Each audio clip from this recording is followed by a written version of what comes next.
அவர் சார்பாக திருமதி டாக்டர் சரோஜினி தேவி அவர்களை உரையாடுவதில் பெரும் மகிழ்ச்சி கொள்கிறேன். அவர்களை வருக வருக என வரவேற்கிறேன். அனைவருக்கும் இனிய வணக்கம். இன்று நம்மிடையே வருகை தந்துள்ள சிறப்பு விருந்தினரை அறிமுகப்படுத்துவது நான் மிகுந்த மகிழ்ச்சி அடைகிறேன். மாண்புமிகு டாக்டர் சரோஜினி தேவி அவர்கள் MA, MPhil, BE, BEd மற்றும் தமிழ் PhD பட்டங்களை பெற்ற சிறந்த கல்வியாளர் ஆவார். தமிழ் மொழியில் முனைவர் பட்டம் பெற்ற இவர் கல்வித்துறையில் 30 ஆண்டுகளுக்கும் மேலாக அர்ப்பணிப்புடன் பணியாற்றி 2000ஆம் ஆண்டு ஓய்வு பெற்றார். இவர் திருநெல்வேலியில் அமைந்துள்ள ராணி அண்ணாதுரை கல்லூரியில் துறை தலைவராக பணியாற்றி பல மாணவர்களுக்கு வழிகாட்டியாக இருந்துள்ளார். மேலும் நாகர்கோவில் மாத சங்கத்தின் தலைவராகவும் சிறப்பாக செயல்பட்டு வருகிறார். சமூக பணியிலும் கல்வி சேவையிலும் இவரது பங்களிப்பு குறிப்பிடத்தக்கது. இவரது அனுபவமும் அறிவும் நம் அனைவருக்கும் ஒரு பெரிய ஊக்கமாக இருக்கும் என்பதில் எல்லளவு ஐயமில்லை. இவரிடம் உரையாடுவதில் நாங்கள் பெரும் மகிழ்ச்சி அடைகிறோம்.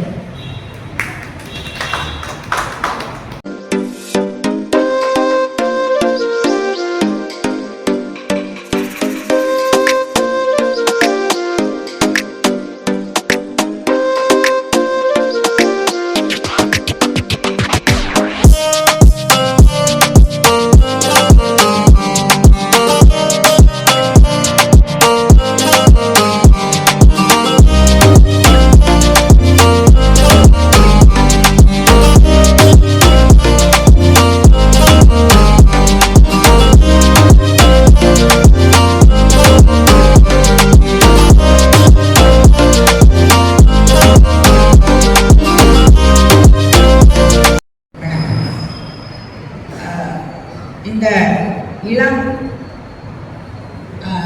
விஞ்ஞானிகளை வரவேற்பதில் நான் மிகவும் மகிழ்ச்சி அடைகிறேன்.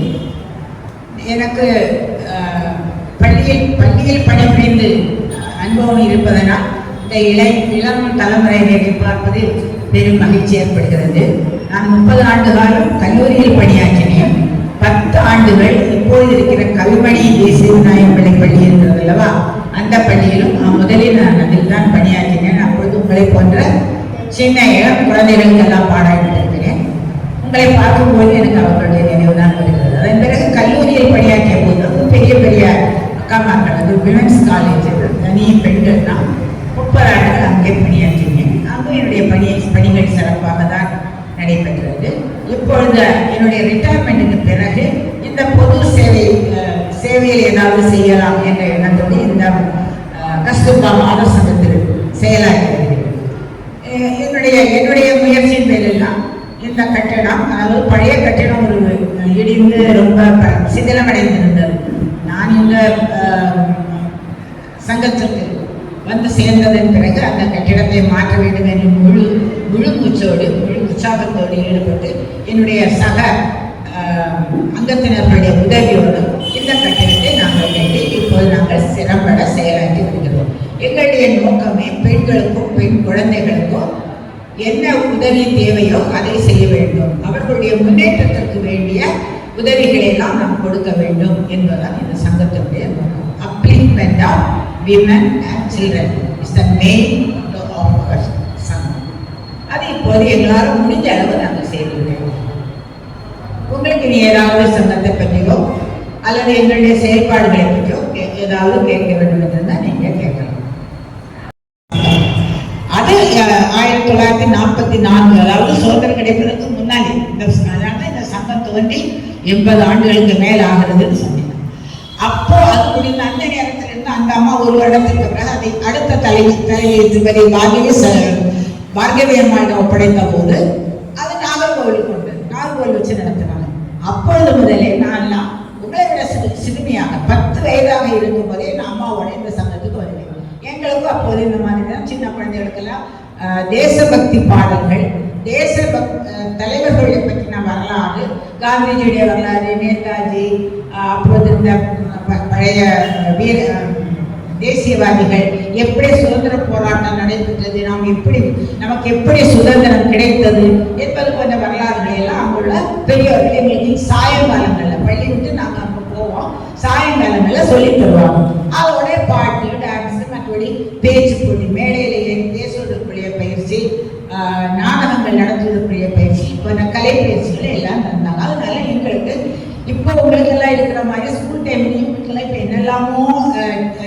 கிளாஸஸ் இருக்கு, அது முடிச்சு போகிறதுக்கு நான் டைம் எல்லாம் இருக்கு.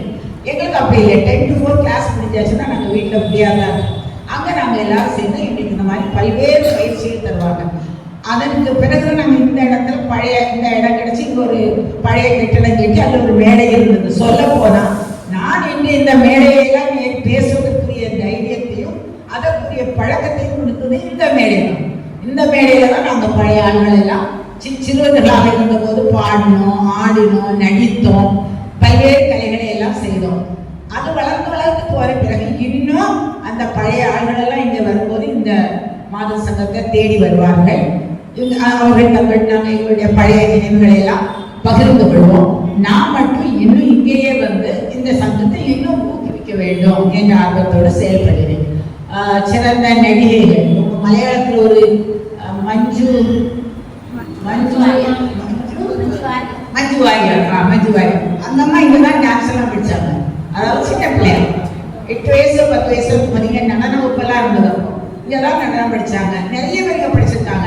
நிறைய அம்மாமார் இங்கே தான் தையல் படிச்சிருக்காங்க. முதல்ல தையல் வகுப்பு இருந்ததே நாகர்கோவிலில் கஸ்தூர்பா மாத சங்கத்தில் தான்.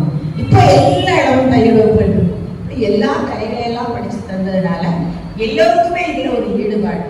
எனக்கும் ஆஃப்டர் மை ரிட்டையர்மெண்ட் எனக்கு தோணுச்சு, ஏன் நம்ம சிறுவயதிலிருந்தே நம்மை ஆளாக்கிய அந்த சங்கத்தில் போய் மீதி உள்ள நாள்களுக்கு ஏதாவது உதவி செய்யக்கூடாது அப்படின்னு தோணுச்சு. அதனால நாகர்கோவிலை என்னுடைய சொந்த ஊராகவும் இருந்ததுனால நானும் இங்கேருந்து அப்பவுமே இங்கே வந்து மாத சங்கத்தில் இதிலேயே சேர்ந்து இன்னும் பண்ணியாரு.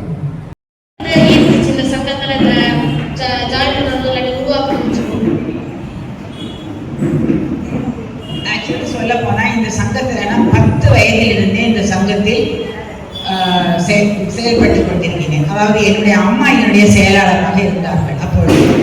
அப்போ இந்த சங்கம் வந்து இந்த கட்டணம் எல்லாம் கிடையாது.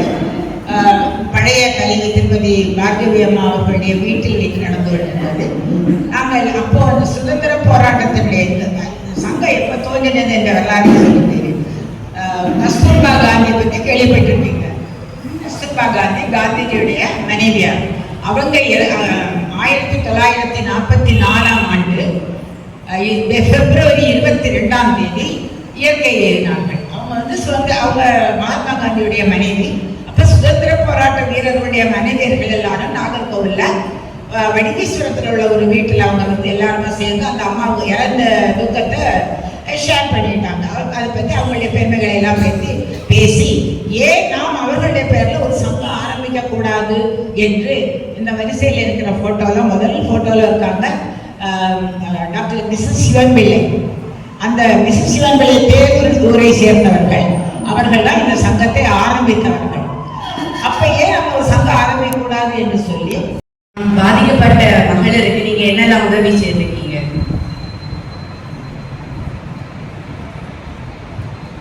பாதிக்கப்பட்ட மகளிருக்கு தான் நாங்கள் முக்கியமாக உதவி செய்யணும். அதனுடைய வரிசைகளை எல்லாம் சொல்வதுன்னா எனக்கு ரொம்ப நேரம். நான் அதிலிருந்து குறிப்பிட்ட 1-2 நிகழ்ச்சிகளை மட்டும் நான் சொல்றேன். அதாவது பெண்கள் பல விதங்களே சமுதாயத்தில் பாதிக்கப்படுகிறார்கள். என்னமோ பெரிய பெண்கள் முன்னேற்றம் முன்னேற்றம் சொல்லுவோம். எல்லாம் பெண்கள் விமானம் ஓட்டுகிறார்கள், ட்ரெயின் ஓட்டுறாங்க, மிலிட்ரியில எல்லாம் டிஃபென்ஸ்ல எல்லாம் இருக்காங்க அப்படியெல்லாம் சொல்றாங்க. ஆனா இன்னைக்கும் கஷ்டப்படக்கூடிய பிள்ளைகள், பாதிக்கப்படப்பட்ட பெண்கள் நிறைய பேர் இருந்தாங்க. 1-2 இன்சிடென்ட்ஸ் மட்டும் உங்களுக்கு எடுத்துக்காட்டா சொல்றேன். ஒரு முறை நான் இந்த மேடையில இப்படிதான் நான் வந்து உட்காந்து ஏதோ வேலையெல்லாம் பார்த்து ஆஃபீஸ் அலுவலக நான் கட்டல, சும்மா மிரண்டவா கிடந்தது. நான் இங்க வந்து உட்காந்து ஏதோ வேலை பார்த்துட்டு இருந்தேன்.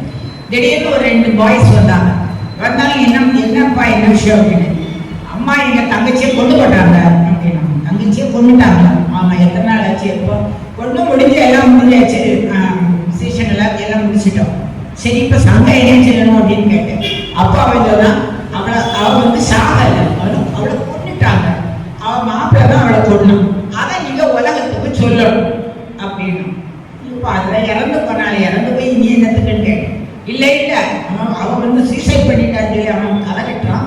அப்படி இல்லை, அவன் பொண்ணுதான், அவன் தான் கொலை செய்தான், இதை நீங்க ப்ரூவ் பண்ணணும் அப்படின்னு. ஆனா நாங்க வந்து சொல்லணும்னு தெரியக்கூடாது. ஏன்னா அவனுக்கு கொஞ்சம் நிறைய பின்புல இருக்கு.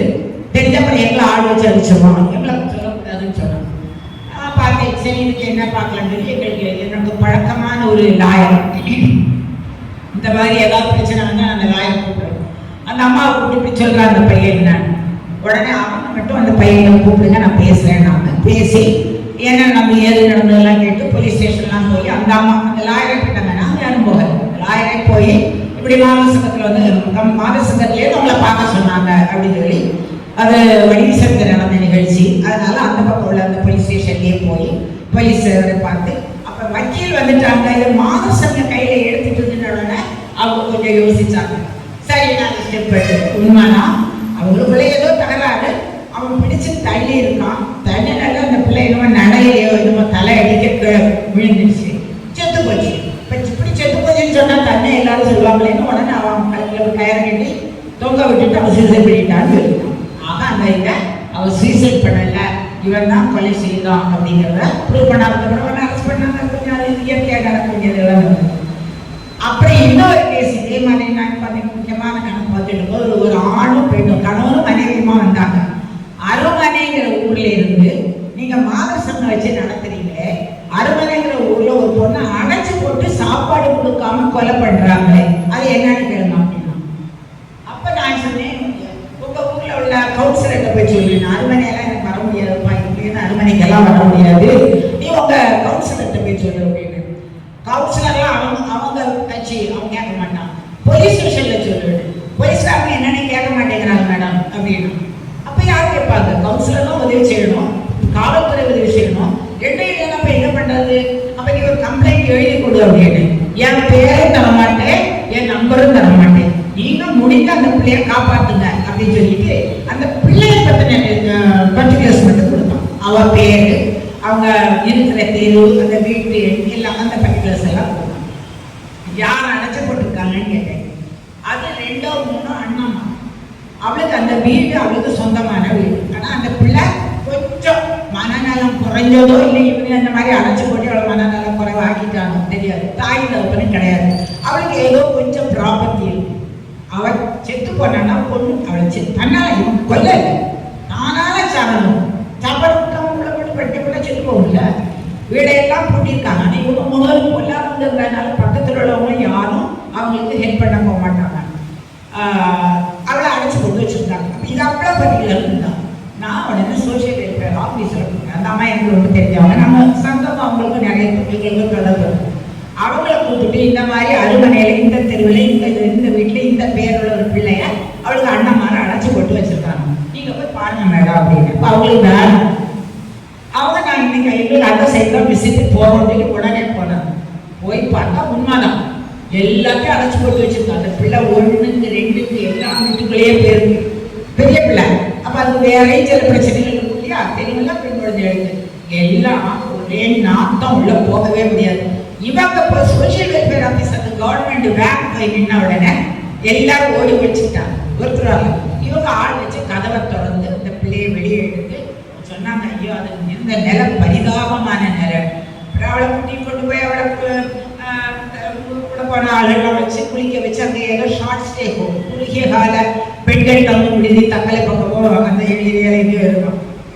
அவளுக்கு புது ட்ரெஸ் எல்லாம் வாங்கி கொடுத்தாங்க. போட்டு அந்த பசங்க மேல கேஸ் எடுத்துட்டு அது ஆக்ஷன். விஷயம் என்னன்னா அவள் பேர்ல இருக்கிற அந்த வீடை இந்த 3 பேரும் பங்கு போடுறதுக்கு இவ சீக்கிரம் செத்து போயிட்டா நல்லா இருக்குமே அப்படின்னு. ஆனா அந்த கம்ப்ளைண்ட் ஒன்று கொடுத்தவன் பேரும் தரல, நம்பரும் தரல. நீங்க மாதர் சங்கம் வச்சு நடத்துறீங்கல்ல, ஒரு பாவப்பட்ட பிள்ளை சாக எடுக்குது பாருங்க அப்படின்னு போயிட்டான். அதுக்கப்புறம் என்ன நம்பர கிடையாது, எனக்கு அவனை கான்டாக்ட் பண்ணவே முடியல. ஏதோ என்னால் அந்த உதவி சங்கத்தால டிஎஸ்பி ஆஃபீஸ் அந்த அம்மாவோட கேட்டாங்க. நாங்கள் முழுக்க முழுக்க பேங்க்ல உதவி வச்சுக்கிறோம், எங்களுக்கெல்லாம் தெரியல மேடம், உங்களுக்கு மட்டும் எப்படி இந்த செய்தி கிடைச்சது? அதுதான் மாதர் சங்கத்துடைய பெருமை. இப்பவும் கஸ்தூர்பா மாதர் சங்கம்னா நீங்க அங்க போய் கேளுங்க, அவங்க ப்ராப்ளம் சால்வ் பண்ணி தருவாங்க அப்படிம்பாங்க. போன ஆண்டு ஒரு பிள்ளை வந்து ஒரு அம்மா, அவள் ஹஸ்பண்ட் வந்து ஆட்டோ டிரைவர், ஆனால் அதை கொண்டு போயிட்டாங்க. அவன் மகன் வந்து கார்மல் ஹை ஸ்கூலில் 10th படிக்கிறான். ஆமாம் 10th படிச்சுட்டு இருந்தான். அவனுக்கு எக்ஸாம் ஃபீஸ் கட்டுறதுலாம் ரொம்ப கஷ்டம். ஹஸ்பண்ட் இறந்து போனார், என்ன செய்யன்னு தெரியலன்னு எங்கேயோ வேற ஏதோ பள்ளிகளில் போய் அவளுக்கு சின்ன பிள்ளைய கொண்டு விட போனது பேசிட்டு இருந்தாங்க. அவங்க சொல்லியிருக்காங்க, நீங்கள் கஸ்தூர்பா மாதர் சங்கத்துக்கு போங்க, போனீங்கன்னா உங்களுக்கு ஏதாவது ஹெல்ப் பண்ணுவாங்க. நீங்கள் வந்தா எனக்கு அவளை யாருன்னே தெரியாது.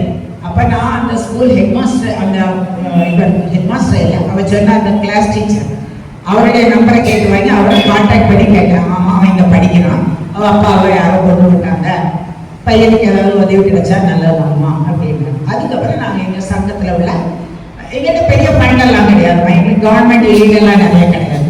நாங்கள் மெம்பர்ஸ் தான் ஏதாவது போட்டு செய்வோம். நாங்கள் எல்லாரும் சேர்ந்து கொஞ்சம் அந்த பையனுக்கு 16,000 ரூபாய் நம்ம ஃபீஸ் கேட்டோம். உடனே கேட்டு அவரை சேர்க்க சொன்னேன், அந்த எக்ஸாம் எழுதுறதுக்கு சேர்த்து. இந்த மாதிரி சின்ன இன்னும் நிறைய இருக்குப்பா, அதெல்லாம் சொன்னால் உங்களுக்கு ரொம்ப கால தாமதாயிடும். ஏன்னா இதுதான் எங்கள் பணி. யாராவது உதவின்னு கேட்டு வாடுறாங்களா, அப்போ உண்மையிலேயே உதவிக்கு தேவையானவங்களா, தகுதியானவங்களா, உண்மையிலே கஷ்டப்படுறாங்களா, போய் சொல்லி யாரும் வந்து வாங்க முடியாது. இப்போ நேற்று கூட ஒருத்தங்க வந்தாங்க,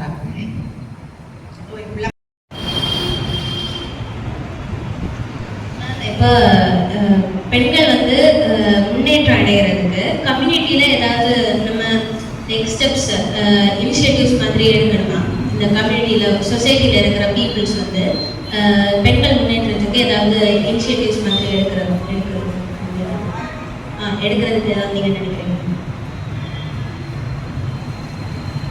பெண்கள் இப்போ வந்து சொசைட்டியில இந்த மாதிரி இல்லை. அவங்களுக்கு அரசாங்கம் நம்முடைய ஸ்டேட் கவர்மெண்ட்டும் சரி, சென்ட்ரல் கவர்மெண்ட்டும் சரி, எல்லா வகையிலையும் எல்லா உதவிகளையும் செய்கிறாங்க. நல்ல அவங்களுக்கு முன்னேற்றத்திற்குள்ள எல்லா உதவிகளையும் கொடுக்குறாங்க.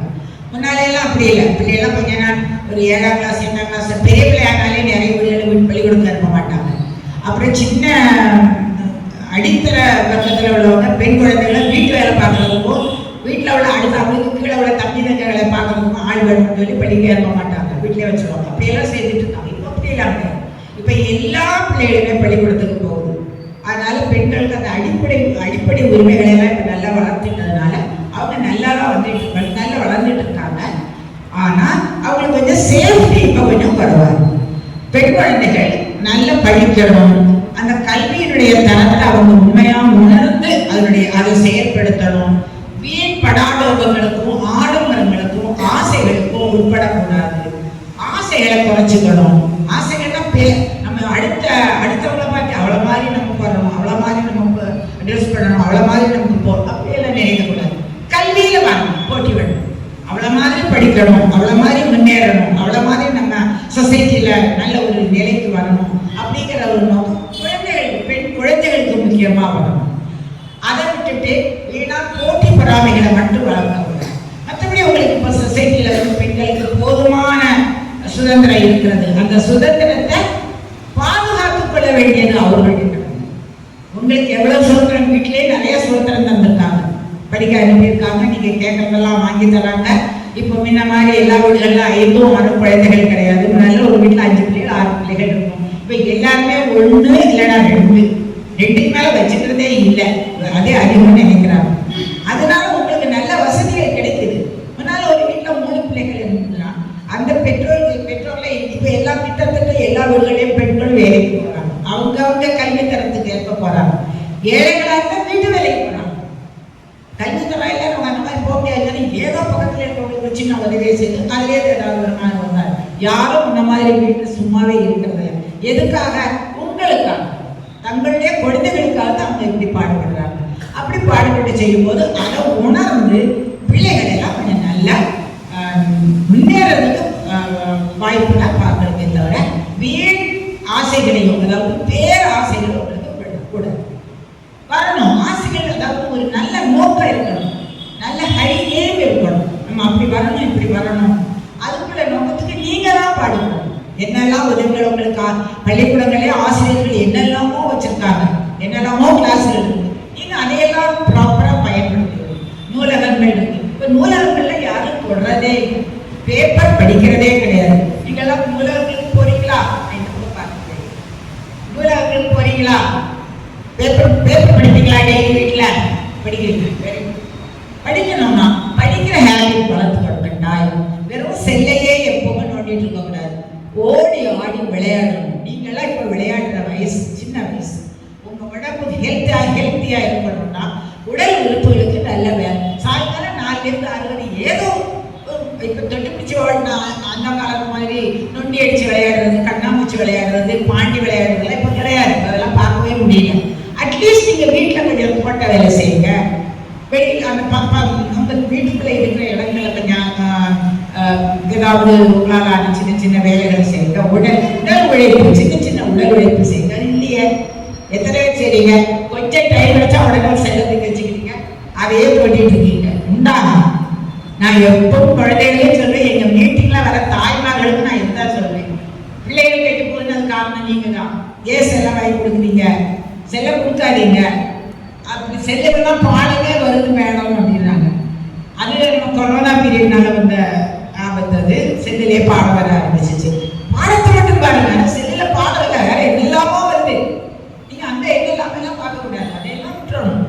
உங்களுக்கு தேவையானதை மட்டும் ஃபோக்கஸ் பண்ணுங்க. அதை மட்டும் ஃபோக்கஸ் பண்ணி போங்க. நமக்கு இதை தெரியணும், நமக்கு இந்த எய்ம், நம்ம ஒவ்வொருத்தவங்களுக்கு அவங்களுக்கு ஒரு எய்ம் இருக்கும் இல்லையா? இந்த எல்லை வரணும், நம்ம அப்படி வரணும், இப்படி வரணும். அதை போகிறதுக்கு எப்படி போகணும், என்ன செய்யணும், எதை படிக்கணும், யாருடைய புத்தகங்களை படிக்கணும், இல்லை யாருடைய வழிகாட்டுதல்கள் நமக்கு தேவை. நீங்க விருப்பப்பட்டு போறீங்கன்னா உங்க ஆசிரியர்களும் ஹெல்ப் பண்ணுவாங்க, உங்களை தெரிஞ்ச சுற்றி இருக்கிறவங்களும் ஹெல்ப் பண்ணுவாங்க. கல்லூரியில போனா நல்லா நிறைய வசதிகள் வச்சிருக்காங்க. நூலகங்கள்லையும் இப்போ அதற்கேற்ற புத்தகங்கள்லாம் இருக்கு. அதுல மட்டும் நீங்க உங்க ஃபோக்கஸ் பண்ணி அதே பார்த்துட்டீங்கன்னா சொசைட்டில நல்ல முன்னுக்கு வரலாம். மாதர் சங்கத்துல சேரும்போது உங்களை யாராச்சும் டிஸ்கரேஜ் பண்ற மாதிரி ஏதாச்சும் இருந்ததா?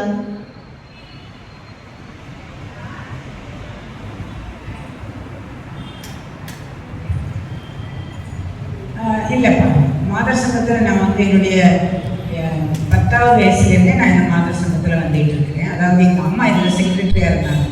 அதனால அவங்க கூடயே நாங்கள் சின்ன மாதர் சங்கம் கேர்ள்ஸ்னு ஒரு குரூப் வச்சுருந்தாங்க. அதாவது மெம்பர்ஸுடைய குழந்தைகளை எல்லாம் சேர்த்து ஒரு குரூப்.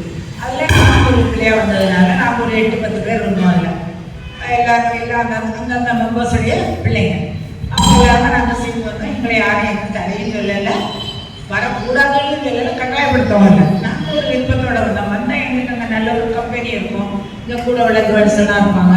எங்களுக்குலாம் ஏதாவது பாட்டு டான்ஸ் சொல்லி தருவாங்க. இல்லை அப்படி வந்து அந்த சொல்லி தரக்கூடிய டீச்சர்ஸ் வரலைன்னா நாங்களே அங்கே பிடிச்சி விளையாடுவோம். அங்கே நிறைய பெரிய காம்பவுண்ட் இருக்கும், விளையாடுறதுக்கும் இடம் இருந்தது. நல்ல ஏதாவது டிஃபன் எல்லாம் தருவாங்க. அதனால் நாங்கள் ரொம்ப விரும்பி தான் வந்தோம். ஸ்கூல் டைம் முடிச்சுட்டு வீட்டுக்கு வந்த உடனே கையாளம் போய் அதை ட்ரெஸ் மாற்றிட்டு பழி சங்கத்துக்கு நாங்கள் வருவோம். நாங்கள்லாம் சங்கம் கேர்ள்ஸ்ன்னு கூப்பிடுவாங்க எங்களை. நிகழ்ச்சிகள்லாம் நடந்ததுன்னா பாடல்கள் சங்கம் கேர்ள்ஸ் அப்படிம்பாங்க. நாங்கள் ஜாலியாக இருப்போம். நாங்கள்லாம் சேர்ந்து வந்து வாலண்டியராக வரும். ரொம்ப உற்சாகமாக, யாரும் எங்களை கட்டுப்படுத்தவோ தொந்தரவு பண்ணவோ இல்லை. எல்லாருமே ரொம்ப விருப்பத்தோடு தான். கன்னியாகுமரி மாவட்டத்துல பெண்கள் குழந்தைகள் மெயினா ஃபேஸ் பண்ற இஷ்யூஸ் என்னெல்லாம்?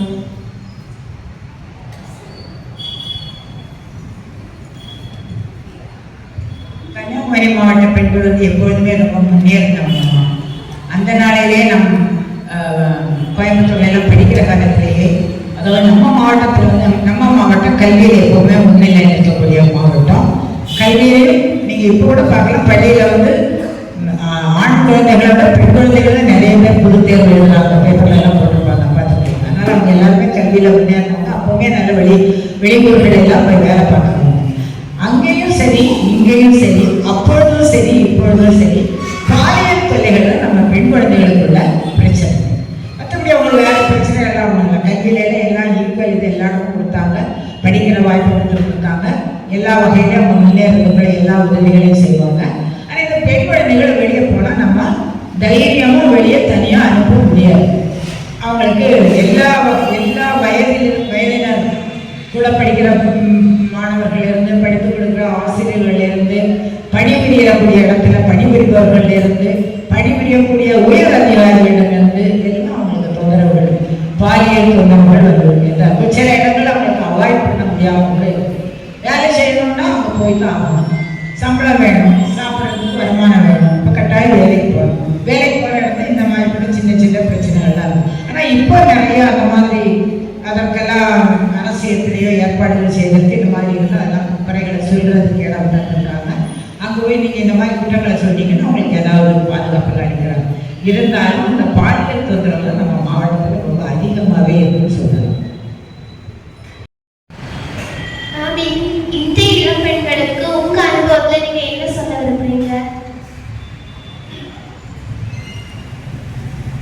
நாங்கள் வளர்ந்த காலம் வேற, நீங்கள் வளர்கிற காலம் வேற. எங்களுக்கெல்லாம் இவ்வளவு வசதிகளும் இவ்வளவு உதவிகளும் கிடைக்கல. பள்ளியிலாம் ரொம்ப கஷ்டப்பட்டு தான் சேர்ப்பாங்க. எல்லா வீடுகளையும் பெண் குழந்தைகள் பள்ளிக்கு அனுப்ப மாட்டாங்க. சில வீடுகளெல்லாம் பெண்கள் பள்ளிக்கூடங்கள் அனுப்புவாங்க.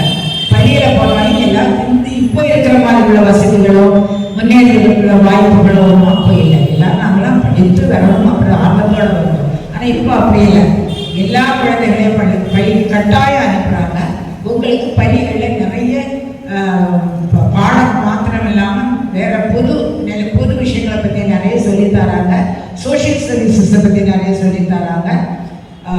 இன்னும் பல கிளை கழகங்கள்லாம் அதில் இருக்குது. நிறைய என்எஸ்எஸ்,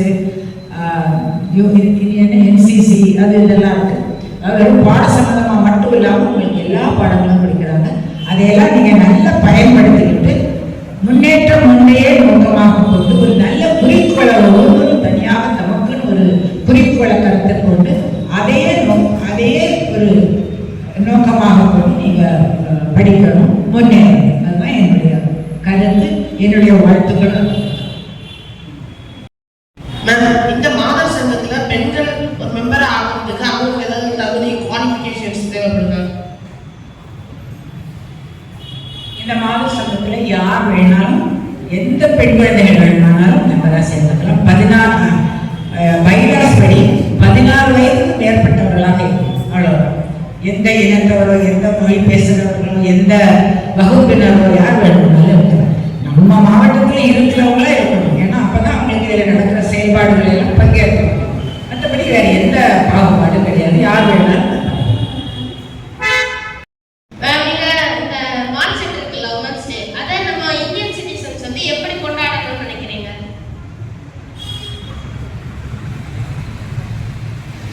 மார்ச் 8 விமென்ஸ் டே வந்து உலக அளவுக்கு எல்லா நாடுகளிலும் உள்ள பெண்கள் கொண்டாடுறாங்க.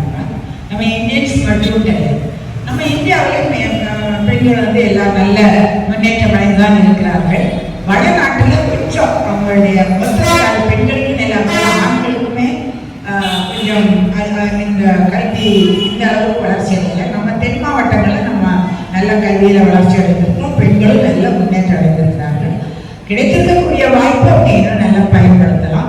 இதற்கு அரசாங்கம், சென்ட்ரல் கவர்மெண்ட்டும் நல்ல ஹெல்ப் பண்ணுது, ஸ்டேட் கவர்மெண்ட்டும் நிறைய ஹெல்ப் பண்ணுது. பெண்களுக்கு எல்லா வகையிலுமான உதவிகளை கொடுக்குறாங்க. பெண்களுக்கு இந்த தனி அலுவலகங்களே வச்சுருக்காங்க. என்ன உதவி வேண்டுமானாலும் அந்த உதவிகள் அந்த அலுவலகங்களில் போனால் அவங்களுக்கு கிடைக்குது. இன்னைக்கு பெண்கள் தினமானது மாவட்ட அளவில் நீங்கள் பத்திரிகை பார்த்தீங்கன்னா தெரியும், எல்லாரும் கொண்டாடுறாங்க. எல்லா பள்ளிகளிலும், எல்லா கல்லூரிகளிலும், எல்லா பொது நிலையங்களிலும் எல்லாம் கொண்டாடி அந்த பெண்களுடைய உரிமை, பெண்களுடைய வாழ்வாதாரங்கள், அவர்களுடைய வளர்ச்சி இதை பற்றி எல்லாம் பேசுகிறாங்க. வெற்றி அடைந்த பெண்கள், சாதனை பெண்கள் எல்லாம் சொல்லி போட்டு அந்த பேப்பர்லாம் அவங்க பற்றின கட்டுரைகள்லாம் வருது. இதெல்லாம் வளர்ந்து வர பெண் சமுதாயத்திற்கு நல்ல ஊக்கம் அளிப்பதாக இருக்கிறது. இதை அவங்க நல்லா பயன்படுத்தணும். அவ்வளவு.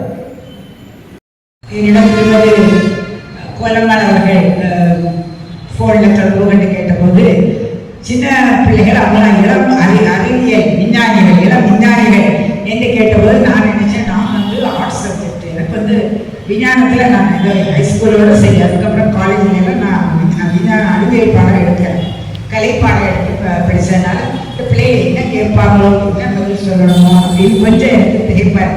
நான் அவங்கள்ட்ட கேட்கவும் செய்வேன். ஆனால் அவங்க சொன்னாங்க, இல்லை நீங்கள் உங்களுடைய பொது வாழ்க்கையை பற்றி தான் வேலை கேட்பாங்க அப்படின்னு. அதே போல் நீங்களும் உங்களுடைய அந்த அறிவு தாகம் தெரிந்துக்கணும். இந்த சொசைட்டியில் எப்படி இருந்தது, இவங்க இருக்கும்போது எப்படி இருந்தது, இப்போ எப்படி இருக்கு, என்ன வேணும் அப்படிங்கிற தெரிஞ்சுக்கணுங்கிற அந்த ஆர்வம், அது ஒவ்வொருவரிடமும் இருப்பதை பார்த்தேன். இந்த ஆர்வம் தான் உங்களுக்கு ரொம்ப தேவையான. இது இதுலன்னு இல்லை, எந்த ஒரு பாடத்துக்கு போனாலும் சரி, நீங்கள் செய்யக்கூடிய இந்த ஆராய்ச்சிகளுக்கும் சரி, நீங்கள் படிக்கக்கூடிய கல்வியிலும் சரி, இதை தெரிந்து கொள்ள வேண்டும் அப்படிங்கிற ஒரு ஆர்வம் இருந்தாலும் இன்னும் முன்னேற முடியும். நல்ல ஊக்கம், அந்த ஒரு ஆர்வம் உங்கள் ஒவ்வொருவரிடையும் நான் பார்க்குறேன். அது உங்களுடைய முகத்திலும் அது தெரியுது. அந்த தெரிந்து கொள்ள வேண்டும், நான் என்ன சொல்கிறாங்க, இந்த கேள்விக்கு என்ன பதில் வருது அப்படிங்கிற இந்த ஆர்வம் உங்களுக்கு உங்களுடைய வாழ்க்கை பூராமல் இருந்து உங்கள் வாழ்க்கை நல்ல வெற்றிகரமாக அமைய வேண்டும் என்று நான் வாழ்த்துகிறேன். நான் உங்களுடைய அனுபவங்களையும் கருத்துக்களையும் எங்களிடம் தெரிவிச்சிருக்கோம். இந்த குமரி அறிவியல் பேரவை இளம் விஞ்ஞான நிகழ்வு சார்பாக உங்களுக்கு மனமார்ந்த நன்றியை தெரிவித்துக் கொள்கிறேன். தேங்க்யூ.